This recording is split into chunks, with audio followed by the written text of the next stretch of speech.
give us a little bit of your background. I know you started out as an Indiana cop and kind of rose through the ranks and retired as a sheriff there. Tell us a little bit about how you got into law enforcement and what your career looked like.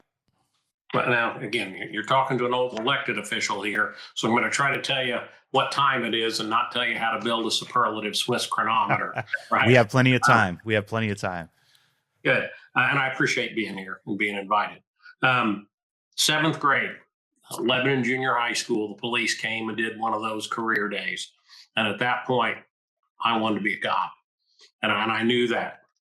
And that's what I kind of focused on. I was either going to be an archaeologist, which is sort of like a detective, or a cop.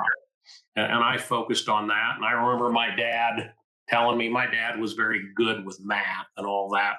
And I struggled with it. And I can remember in high school, he's saying, boy, you need to take geometry and physics and trigonometry and all these things. And I'm like, Father, I'm going to be a policeman. I need to know how to write reports.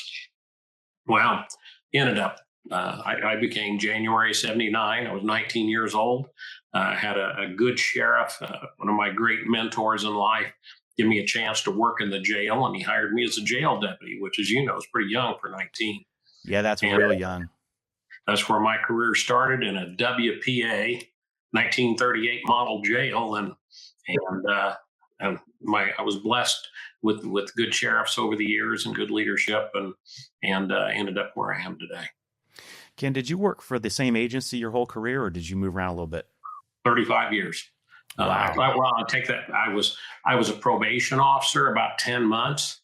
I was still a reserve deputy then, but I decided very quickly that was not the side of the justice system I belonged in.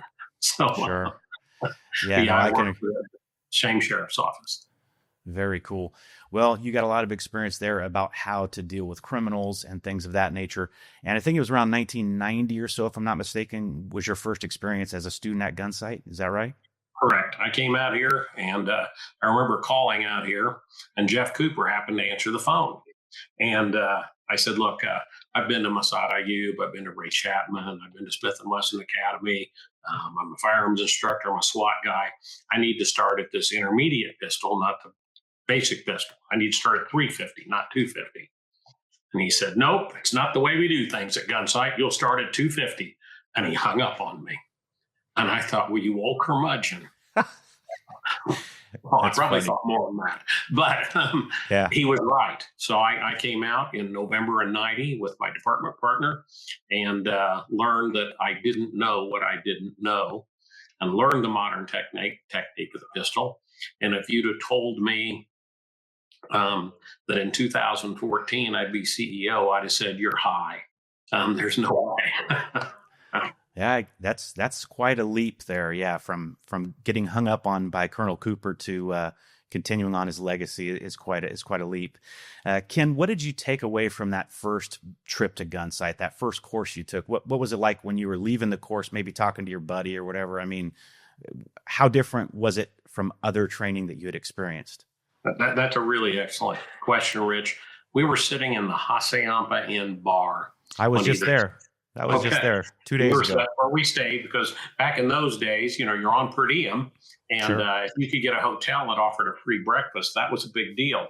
So that's where we stayed, and we were sitting in the bar, and we're thinking, boy, this modern technique thing, our shooting's not gone up. We've declined here.